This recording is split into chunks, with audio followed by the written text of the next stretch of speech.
Stage پہ دائش پر آئیں اور آپ سے مخاطب ہوں جناب لیاقت بلوچ صاحب۔ نعرہ تکبیر، نعرہ تکبیر، میری جان جماعت اسلامی، میری جان جماعت اسلامی، میری شان جماعت اسلامی، یہ ملک بناتا اسلامی، یہ دیش بناتا اسلامی، یہ ملک بنے گا اسلامی، یہ قانون بھی ہوگا۔ اسلامی۔ نعرہ تکبیر۔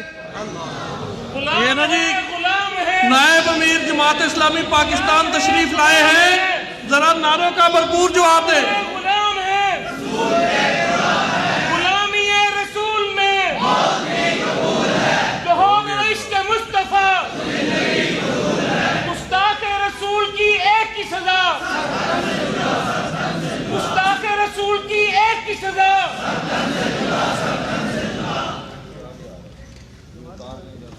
السلام علیکم ورحمۃ اللہ وبرکاتہ۔ الحمدللہ رب العالمین والصلاة والسلام علی رسول الکریم، اما بعد۔ بسم اللہ الرحمن الرحیم۔ هو الذی ارسل رسولہ بالہدی ودین الحق لیظہرہ علی الدین کلہ ولو کرہ المشرکون۔ صدق اللہ العظیم۔ اللہم صلی علی سیدنا محمد وعلی آل محمد کما صلیت علی ابراہیم وعلی آل ابراہیم انک حمید مجید۔ جناب محترم سید ذیشان اختر صاحب، قائدین محترم، ذمہ داران جماعت،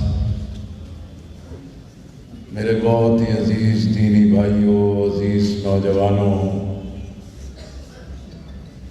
معزز علماء کرام، وکلاء محترم،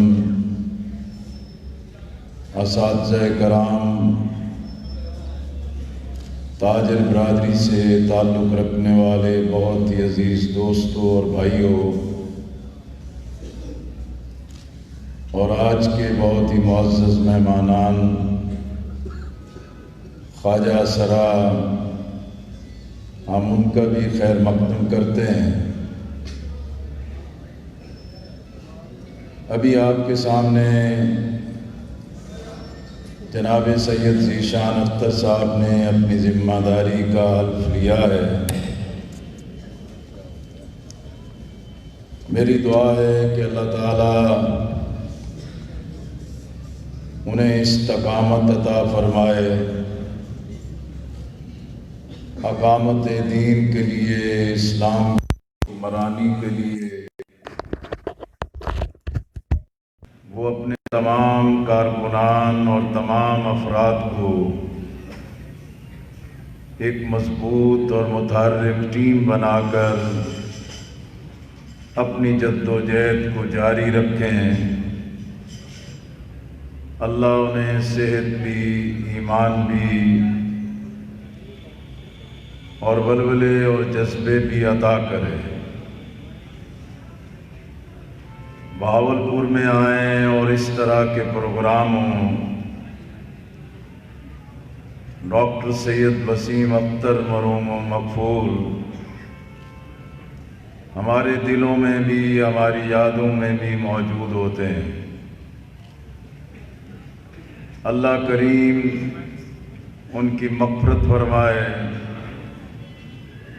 اور ان کے مشن کو اور ان کی جدوجہد کو کامیابی کی منزل عطا فرمائے۔ میں اس موقع پر چند باتیں آپ کی خدمت میں عرض کرنا چاہ رہا ہوں۔ یہ محسن انسانیت صلی اللہ علیہ وسلم کے حوالے سے آج کے دن یہ کانفرنس بھی بہت اہمیت رکھتی ہے، اور ملک کے حالات بھی اس چیز پر متوجہ کر رہے ہیں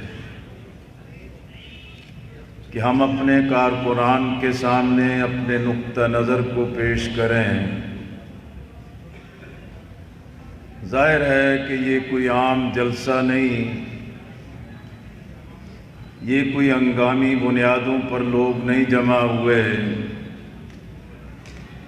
ایک مقصد سے، نصب العین سے، مشن سے، اللہ کے دین کی دعوت کے حوالے سے اپنا ایک پورا اور گہرا تعلق رکھتے ہیں۔ نبی مہربان صلی اللہ علیہ وسلم محسن انسانیت، رحمت للعالمین، خیر البشر، خیر الورا اور خاتم الانبیاء ہیں، خاتم النبیین ہیں، اور یہ ہماری خوش بختی اور خوش قسمتی ہے کہ اللہ نے ہمیں نبی مہربان صلی اللہ علیہ وسلم کی امت میں سے پیدا کیا ہے۔ آپ صلی اللہ علیہ وسلم کی ولادت، آمد اور دنیا میں ایک عظیم الشان انقلاب برپا کرنے پر پورے عالم اسلام میں، پوری دنیا میں اور پاکستان میں ہر شخص اپنے اپنی نوعیت کا خراج بھی، تحسین بھی، مدحت بھی، معدت بھی اور اپنی محبتوں کا بھی اظہار کر رہا ہے۔ صحابہ کرام رضوان اللہ اجمعین بیان کرتے ہیں کہ ہم نے آپ صلی اللہ علیہ وسلم جیسا خوبصورت کوئی اور نہیں دیکھا۔ انہوں نے فرمایا، آپ جب مسکراتے ایسے لگتا کہ 14ویں کا چاند چہرے پر اتر آیا، اور نبی اکرم صلی اللہ علیہ وسلم کو اللہ نے اعلیٰ اخلاق عطا کیے، اور اسی حسن خلق کی بنیاد پر لوگوں کے دلوں کو فتح کیا اور لوگوں کے دلوں میں گھر بنایا، اور پورا معاشرہ آپ کو صادق اور امین پکار اٹھا۔ اور یہ وہ معاشرہ تھا کہ جس میں تکبر تھا، غرور تھا، جھوٹ تھا، شراب تھی، فحش تھا، اور اپنی بچیوں کو زندہ درگور کرنا یہ مختلف خاندانوں کے لیے ایک بڑی فخر کی بات تھی۔ لیکن آپ صلی اللہ علیہ وسلم نے اسی معاشرے میں انسانوں کی تعمیر کی، پھر آپ پر دین کی تکمیل ہوئی، لوح محفوظ سے اترنے والے قرآن کی آیات وحی کی صورت میں آپ کے قلب اطہر پر جن کا نزول ہوا، اور اللہ کی آخری کتاب قرآن کی تکمیل ہوئی۔ پھر آپ صلی اللہ علیہ وسلم پر نبوت کا سلسلہ ختم ہو گیا، آپ سرکار انبیاء، خاتم الانبیاء اور نبوت کے سالار قرار پائے۔ اسی طرح میرے عزیزو، اللہ نے آپ کو امت بنایا ہے، اور یہ امت بھی آخری امت ہے۔ اسی امت نے قیامت تک کے لیے انسانوں کے سامنے اپنے عمل سے، اپنے اخلاق سے، اپنی تبلیغ سے اور لوگوں کے ساتھ برتاؤ سے اور لوگوں کے ساتھ لین دین کے معاملات سے اللہ کے دین کے پیغام کو ان تک پہنچانا ہے۔ میرے عزیزوں اور میرے بھائیوں، نبی مہربان صلی اللہ علیہ وسلم نے اس معاشرے میں جہاں کفر اور شرک گہرا تھا، اس سوسائٹی میں جس میں سردار، مالدار، دولت مند انسانوں پر راج کرتے تھے، ایک ایسے معاشرے میں جہاں اللہ کی عبادت، اللہ کا تقوی اور اللہ سے خوف کے کوئی آثار نہیں تھے، آپ صلی اللہ علیہ وسلم نے اسی معاشرے میں اپنے عمل سے ایک عظیم مقام اپنے لیے پیدا کیا۔ وہ خاتون جو آپ کے راستوں میں کانٹے بچھاتی تھی، گندگی پھیلاتی تھی، کچھ دن اس نے اپنا یہ عمل نہ کیا تو آپ صلی اللہ علیہ وسلم اس کے گھر پر اس کی عادت اور اس کی معلومات کے لیے پہنچے کہ کیا وجہ ہے اس نے یہ اپنا عمل کیوں نہیں کیا۔ میرے عزیزوں اور میرے بھائیوں، آپ صلی اللہ علیہ وسلم نے اپنے ساتھیوں میں، اپنے اصحاب میں غلطیوں کے احساس، گناہ کے احساس، خود احتسابی کے ایک مضبوط بیانیے کو ان کے اندر اتار دیا۔ ایک مرتبہ ایک نوجوان صحابی آپ صلی اللہ علیہ وسلم کی خدمت میں حاضر ہوئے کہ مجھ سے غلطی ہو گئی، گناہ ہو گیا، میں نے اجنبی خاتون کا بوسہ لے لیا۔ آپ صلی اللہ علیہ وسلم نے درگزر فرمایا، لیکن اس میں احساس تھا، بار بار سوال کر رہے تھے۔ آپ صلی اللہ علیہ وسلم نے تلقین فرمائی کہ نماز پڑھا کرو، اللہ کی عبادت بجا لاؤ، اللہ کے سامنے راتوں کی عبادت کو اختیار کرو۔ اس طرح مضبوط کردار پیدا کیے۔ اسی طریقے سے میرے بھائیوں، یہ محبت اور عشق کیا چیز ہے؟ یہ حسن جو ہے یہ اپنی طرف کھینچتا ہے، لیکن اس عشق کی کمال دیکھیں کہ میدان احد ہے، آپ صلی اللہ علیہ وسلم کی شہادت کی خبر پھیلائی جاتی ہے۔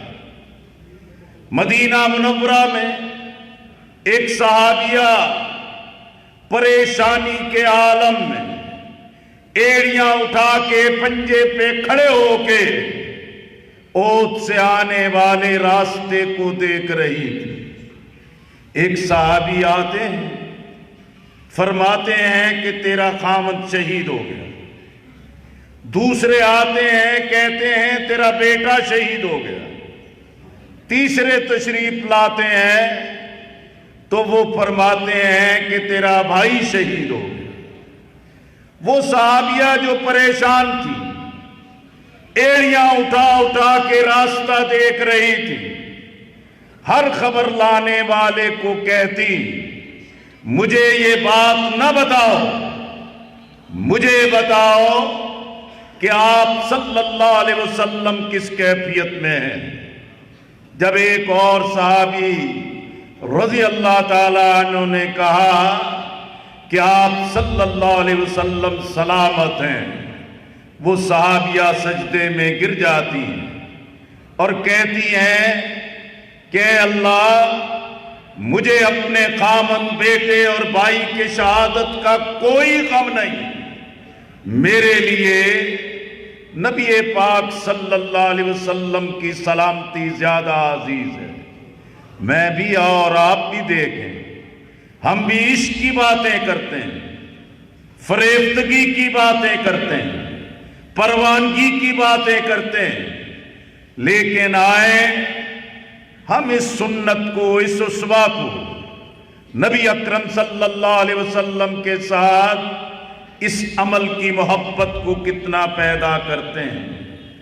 آپ صلی اللہ علیہ وسلم نے تو امت میں اتحاد پیدا کی، خانہ کعبہ کی تعمیر ہے، حجر اسود کی تنصیب کا مرحلہ آتا ہے، ہر خاندان ہر سردار چاہتا ہے کہ مجھے یہ موقع مل جائے۔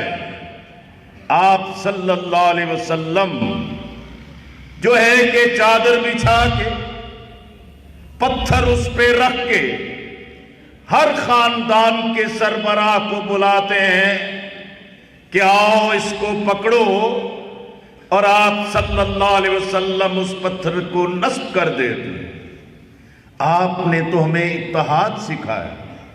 ہم ٹکڑے ٹکڑے ہیں، ہم بریلوی، دیوبندی، اہل حدیث اور اہل تشیع پر اپنے آپ پر فخر کرتے ہیں۔ نبی مہربان صلی اللہ علیہ وسلم نے تو ہمیں متحد ہونے کی، دلوں کو جوڑنے کی، ذہنوں کو اکٹھا کرنے کی اور دین کی دشمن طاقتوں کے مقابلے میں ہمیں بنیان مرصوص بننے کی تلقین کی۔ میرے عزیزو، نبی مہربان صلی اللہ علیہ وسلم نے مکہ مکرمہ میں عرب کے اس علاقے میں آپ کو وہیں بعثت ہوئی جس عرب کے ایک حصے پر ایران قابض تھا، ایک پہ روم تھا، ایک پہ شام تھا، اور عربوں کے پاس پہ آب و گیا زمین تھی۔ آپ صلی اللہ علیہ وسلم چاہتے تو عرب جبلت پہ، عرب قومیت پہ، عربوں کی شدت جذبات کو بھڑکا کے لوگوں کو کھڑا کرتے اور قیادت کا منصب سنبھالتے۔ کیا عربو، ہم اپنی زمین کو آزاد کروائیں، لیکن اس کی بجائے آپ صلی اللہ علیہ وسلم نے اللہ کی توحید بیان کی، اللہ کے پیغام کو عام کیا، لوگوں کے ذہنوں اور دلوں کو بدلا۔ حقیقت میں آج جس طرح ہماری پوری ملت کو برادریوں میں، علاقے میں، مسلک میں، گروہوں میں تقسیم کر دیا ہے، اسی تقسیم پر ایک مٹھی پر بگڑا اشرافیہ ہماری گردنوں پر مسلط ہے۔ لیکن آپ صلی اللہ علیہ وسلم نے اس انقلاب کو ذہنی انقلاب کے ذریعے، کردار کے انقلاب کے ذریعے، عمل کی طاقت کے ذریعے اس پورے سماج کو بدل دیا۔ آپ صلی اللہ علیہ وسلم پر مکہ کی زمین تنگ کر دی گئی، ہجرت پہ مجبور کر دیے گئے، شعیب ابی طالب اور طائف کی گھاٹیوں میں اس قدر تشدد ہوتا ہے کہ آپ کے سر سے خون بہہ کر نالین مبارک اس میں غرق ہو جاتے ہیں، اور وہاں کے سردار چھوکروں کو، لونڈوں کو آپ کے پیچھے لگاتے ہیں کہ ان کی حجب کرو اور ان کی توہین کرو۔ لیکن میرے عزیزو، اس مرحلے پر اللہ نے یہ منظر دیکھا، فرشتوں کو بھیجا، آپ کی خدمت میں حاضر ہوئے کہ میرے ساتھ پہاڑوں پہ گرفت رکھنے والے فرشتے کو بھیجا گیا ہے، آپ مجھے حکم دیں تو ان پہاڑوں کو آپس میں ملا دیں، یہ ظلم کرنے والوں کی نسلیں بھی اس میں پس جائیں گی۔ لیکن آپ صلی اللہ علیہ وسلم نے فرمایا کہ میں ایسا طلب نہیں کروں گا، ایسی دعا نہیں کروں گا، مجھے یقین ہے کہ میری دعوت کامیاب ہوگی اور ان کی نسلوں میں سے اللہ کی توحید بیان کرنے والے اٹھیں گے۔ اسلام کا پرچم لے کر اٹھیں گے. ہم دیکھیں ذرا سی تلخی ہوتی ہے، ذرا سا اختلاف رائے ہوتا ہے، ذرا سے شان میں گستاخی ہوتی ہے، ذرا سی کسی ساتھی سے ایک دوسرے کے بارے میں ادب سے کمتر بات ہوتی ہے، ہم دلوں میں گرا باندھتے ہیں، ہم اپنے اندر ذہنوں میں گرا باندھتے ہیں، اپنے ماحول کو تباہی اور بربادی کی طرف دھکیلتے ہیں. حقیقت میں اصل ضرورت تو یہ ہے کہ اس بگڑے معاشرے میں، ان حالات میں، ہم نبی اکرم صلی اللہ علیہ وسلم کی سنت سے، اسوہ سے، طریقہ سے اس معاملے کو سیکھیں کہ ہم بھی اللہ کے دین کے داعی ہیں، ہم بھی غلبہ دین چاہتے ہیں، ہم قرآن و سنت کا نظام چاہتے ہیں، ہم انسانوں پر ایک خیر کا نظام چاہتے ہیں. لیکن ہم دیکھیں کہ ہماری زندگیوں کے اندر یہ کیسا عمل موجود ہے. آج امت کا شرازہ بکھرا ہے، پوری امت تار تار ہے، اور ہماری گردنوں پر کشمیر کے آزادی کا قرض ہے، فلسطین کی آزادی کا قرض ہے. آج پورا عالم اسلام جو ایک بڑے انتشار سے دوچار ہے، جس کا شاخسانہ ہے کہ خون مسلم ارزاں ہے، اور عالم اسلام پر استعماری طاقتیں اپنی تہذیب، اپنی معیشت، اپنی سیاست، اپنی دفاعی حربوں، اپنے اسلحے، اپنے بارود کے ساتھ مسلط ہیں. اور ہم اس چیز کو دیکھیں کہ ہمارے درمیان تو یہ عجیب و غریب چیز آئی ہے کہ فرقہ پرستی نے پھر سر اٹھایا. بریلوی اپنے مسلک پر فخر کر رہا ہے، دیوبندی اپنے مسلک پر فخر کر رہا ہے، اہل حدیث اپنے مسلک پر فخر کر رہا ہے، اہل تشیع اپنے اپنے دائرے کے اندر اپنے آپ کو محدود کیے ہوئے ہیں. مجھے بتائیے کہ خلفائے راشدین، صحابہ کرام، امہات المومنین اور یہ اہل بیت اطہار، یہ تو سب نبی اکرم صلی اللہ علیہ وسلم کے ساتھی ہیں. اگر ہر مسلک والا اپنے اپنے ذہن اور دائرے کے مطابق ان پر تبرہ کرے، توہین کرے، ذلت کرے، تذلیل کرے، مجھے بتائیے ان پہ کیا فرق پڑے گا، ان پہ کیا حرف آئے گا؟ ہم تو خود اللہ کے سامنے جواب دے ہیں. اور میں تو سمجھتا ہوں جو اس طرز کو اختیار کرتا ہے وہ حقیقت میں محسن انسانیت، رحمت للعالمین، خاتم النبیین کی اس اسلوب تربیت پر حرف پیدا کرتا ہے، سوال پیدا کرتا ہے. وہ شخصیات، وہ پاک نفوس جن کی براہ راست آپ صلی اللہ علیہ وسلم نے تربیت کی ہے، ہم اس کے بارے میں کیوں زبان درازی کرتے ہیں، کیوں اپنی زبانوں کو کھولتے ہیں؟ ہم تو چاہتے ہیں، اور یہی جماعت اسلامی کا مشن ہے کہ پوری امت اور ملت اسلامیہ پاکستان قرآن و سنت کی بنیاد پر متحد ہو جائے. آپ نے دیکھا کہ فرانس کے صدر نے ہرزہ صحرائی کی، فرانس کے صدر نے اربوں مسلمانوں کی توہین کی ہے.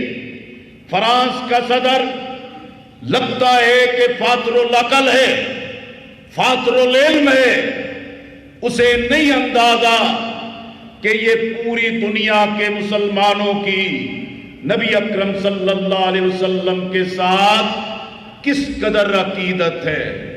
غازی علم الدین شہید پھانسی کے پھندے پر لٹک گئے، قائد اعظم ان کا مقدمہ لڑ رہے تھے، علامہ اقبال مقدمے کی پیروی کر رہے تھے.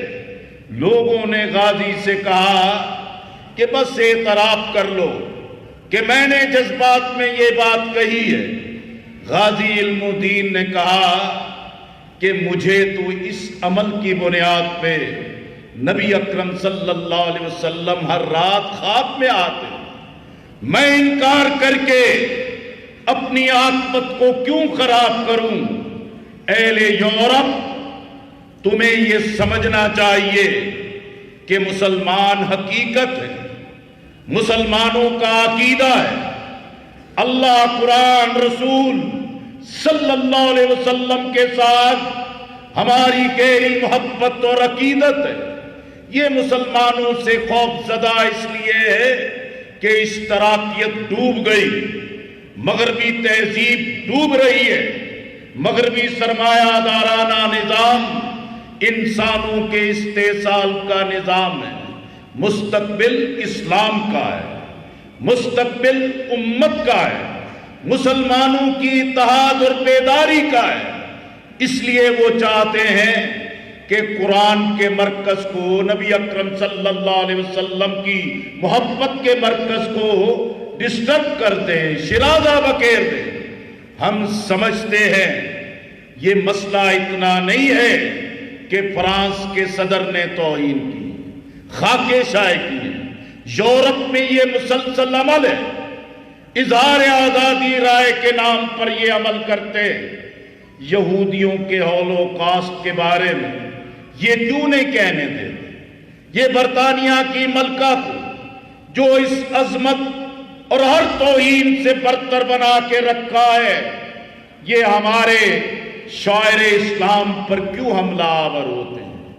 ہم سمجھتے ہیں کہ فرانس جو اقوام متحدہ کی سیکورٹی کونسل کا مستقل ممبر ہے، ایک ایسے فاتر العقل جو حجاب پہ، مسلمانوں کی آزادی، مذہب اور عقیدے پہ حملہ آور، ایسے ملک کو سلامتی کونسل کا مستقل ممبر نہیں رہنا چاہیے۔ مسلمانوں کو نمائندگی کا حق ملنا چاہیے۔ ہمارا سوال تو یہ ہے کہ عالم اسلام کے حکمران کیوں غفلت کی نیند سو رہے؟ ترکی کے صدر طیب اردوان اسلاموفوبیا کی بات کر رہے ہیں۔ عمران خان صاحب نے جنرل اسمبلی میں گفتگو کی، لوگوں کی توقعات تھی کہ وہ اس مسئلے پر عالمی سطح پر قانون سازی کے لیے کوئی کردار ادا کریں گے، لیکن عجیب المیہ ہے، ہر چیز پر یو ٹرن لے لیتے۔ آج بھی ہم یہی کہتے ہیں کہ ریاست مدینہ کے نظام کی بات کرنے والوں، پاکستان کو ریاست مدینہ کا نظام دینے کا اعلان کرنے والوں، اس ماہ ربیع الاول میں محسن انسانیت صلی اللہ علیہ وسلم عقیدت کا یہ حق ہے کہ اس ملک کو قرآن و سنت کا نظام ملنا چاہیے، آئین کی بالادستی ملنی چاہیے۔ میرے عزیزوں، جوانوں، میرے بھائیوں، معززین اور میرے محترم حضرات، اس وقت ملک کے حالات جو ایک رویہ اور شکل اختیار کر رہے ہیں، یہ اس لیے ہے کہ عمران خان صاحب نے لوگوں کی بڑی توقعات آسمان پر لگائی، نوجوانوں کے ارمانوں کو ایک ایسی مہمیز دی کہ لوگوں کی توقعات بڑھ گئی، لیکن یہ 2.5 سال کی مدت بتا رہی ہے۔ یہ دعوے تھے، ہوائی فائرنگ تھی، پھوکے وار تھے، نہ ویژن ہے نہ ٹیم ہے۔ یہ بھانمتی کا کنبہ پاکستان کے لیے بوجھ بن گیا ہے۔ مہنگائی ہے، بے روزگاری ہے، رشوت کی ریٹ پہلے سے بڑھ گئے ہیں اور کرپشن پہلے سے بڑھ گئی ہے۔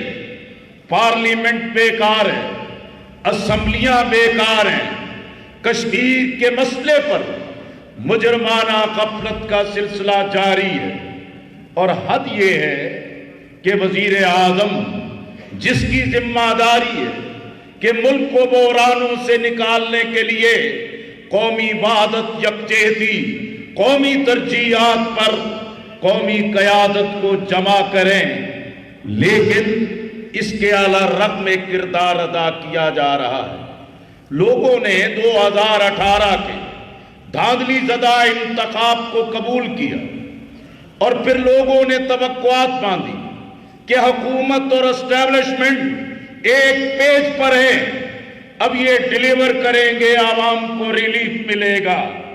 لیکن اس پوری مدت میں جب حکومت نااہل ہے، جب یہ ٹیم بھانمتی کا کنبہ ہے، ان تلوں میں تیل نہیں ہے، یہ ڈیلیور نہیں کر سکے، کسی محاذ پر ملک کو مستحکم نہیں کر سکے۔ IMF FATF ہر معاملے میں ڈکٹیشن دے رہی ہے لیکن صورتحال کو نہیں سنبھال سکے، اس لیے تمام تر بوجھ افواج پاکستان کی طرف منتقل ہو گیا، اسٹیبلشمنٹ کی طرف منتقل ہو گیا کہ جنہوں نے سرپرستی کی، بے ساکھیوں پر بٹھا کے اقتدار کے منصب پر پہنچایا۔ لیکن آج جب یہ سلسلہ نہیں ہے تو پھر لوگوں میں یہ نفرت کیوں نہیں پیدا ہو؟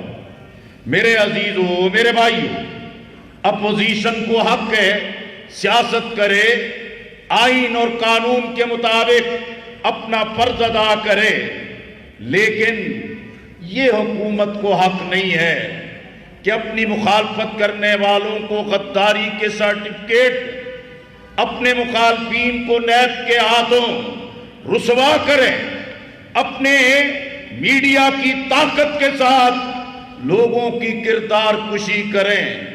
حقیقت میں لوگوں کو افواج پاکستان سے محبت اور عقیدت ہے۔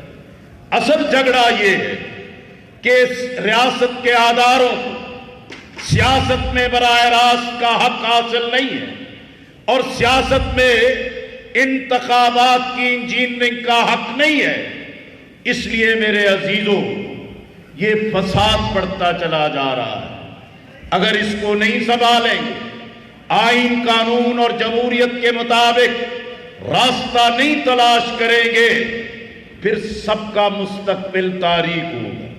جماعت اسلامی نے اس صورتحال میں ہم اتحاد کا حصہ نہیں، ہم کسی جوائنٹ سٹرگل کا حصہ نہیں، ہم ہمیشہ اتحادوں کا حصہ رہے، اتحادی سیاست کی ہے۔ میں پارلیمنٹ کو جانتا ہوں، پوری قومی قیادت کو جانتا ہوں، میں IJI میں، MMA میں، APDM میں اس کا مرکزی عہدیدار رہا ہوں۔ آج جماعت اسلامی نے یہ تلخ فیصلہ کیوں کیا ہے؟ اس کی بنیاد تلخ حقیقت ہے کہ یہ اتحاد ایک دوسرے کے ساتھ مخلص نہیں ہوتے، پس پردہ اپنے مفادات کا تحفظ کرتے ہیں، محلاتی سازشوں کے عوام کے ارمانوں کا خون کر دیتے ہیں۔ اس لیے جماعت اسلامی نے یہی طے کیا ہے، ہم رابطہ عوام کریں گے، ہم بڑی تحریک چلائیں گے، ہم لوگوں تک پہنچیں گے۔ عوام جانتے ہیں جماعت اسلامی نے نظریاتی محاذ پر، جغرافیائی محاذ پر لاتعداد قربانیاں دی ہیں۔ یہ کشمیر کی پہاڑیاں، یہ افغانستان کے سنگلاخ پہاڑ ہمارے جاوین پاکیزہ نوجوان خون کی گواہی دے رہے ہیں۔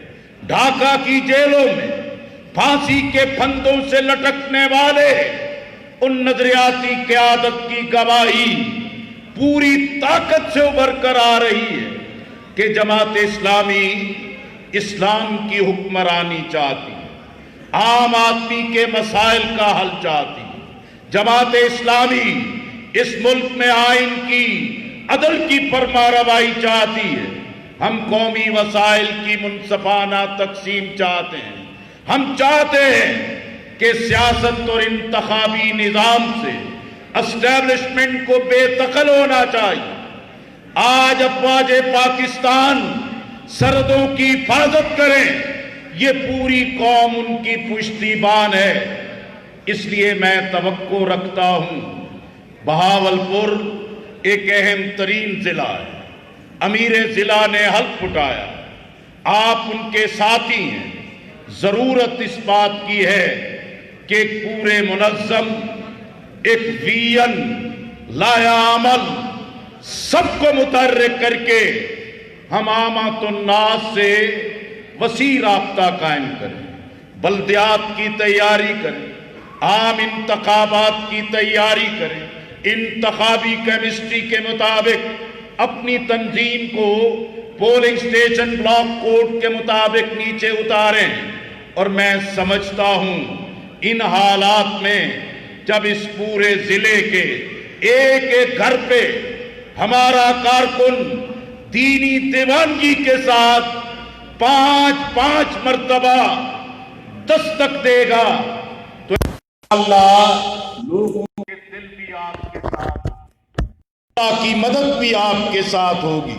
اللہ کریم نبی اکرم صلی اللہ علیہ وسلم کی سنت کے مطابق ہمیں اعمال کی توفیق عطا کرے۔ وآخر دعوانا ان الحمدللہ رب العالمین۔